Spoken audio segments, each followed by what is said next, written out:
नमस्कार दोस्तों, भोजपुरी तड़का नाइट में स्वागत है दोस्तों आप लोगों का। दोस्तों अगर दोस्तों आप हमारे चैनल पर नए हैं तो हमारे चैनल को दोस्तों सब्सक्राइब कर लीजिए, क्योंकि दोस्तों हमारे चैनल पर भोजपुरी की हर ताज़ा खबर आती रहती है दोस्तों। जी हाँ दोस्तों, आप लोग को दोस्तों इस वीडियो में बताने वाले हैं भोजपुरी के एक नए आने वाले भोजपुरी वीडियो सॉन्ग के बारे में दोस्तों, जिस गाने का दोस्तों नाम है अगना में खिलिया कन्हैया। दोस्तों जी हाँ दोस्तों, अगना में खिलिया कन्हैया। दोस्तों ये गाना दोस्तों फिल्म का गाना होने वाला है, जिस फिल्म का दोस्तों नाम है नैहर की रानी ससुराल की महारानी दोस्तों। और हाँ दोस्तों, अगना में खिलिया कन्हैया गाने के राइटर के नाम के बारे में बात करें दोस्तों, उनका नाम है प्यारे लाल यादव कवि जी दोस्तों।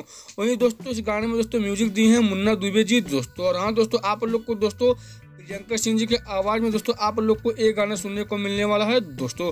और हाँ दोस्तों, अगना में खिलिया कन्हैया गाने के फुल वीडियो में दोस्तों आप लोग को मणि भट्टाचार्य जी, जे नीलम जी और बहुत सारे कलाकार दोस्तों आप लोग को इस वीडियो सॉन्ग में दिखने वाले हैं दोस्तों। तो और दोस्तों मणि भट्टाचार्य जी के इस गाने के फुल वीडियो को दोस्तों यूट्यूब पर लॉन्च किया जाने वाला है 22 जनवरी सन 2025 दिन बुधवार को, यानी दोस्तों आज शाम में 7 बजे दोस्तों इस गाने के फुल वीडियो को दोस्तों रिलीज कर दिया गया है दोस्तों। हाँ दोस्तों, इस गाने को दोस्तों आज शाम में 7 बजे दोस्तों भोजपुरी सिनेमा संगीत के यूट्यूब चैनल पर दोस्तों अगना में खिलिया कन्हैया गाने के वीडियो को दोस्तों लॉन्च कर दिया गया है दोस्तों। तो दोस्तों यह दोस्तों मणि भट्टाचार्य जी के फिल्म के बारे में थोड़ा सा अपडेट दोस्तों। अगर दोस्तों आप लोग को हमारी वीडियो अच्छी लगे तो हमारी वीडियो को लाइक कर लीजिए, चैनल को सब्सक्राइब कर लीजिए। तो मिलते हैं दोस्तों अगले खबर में, तब तक के लिए नमस्कार दोस्तों।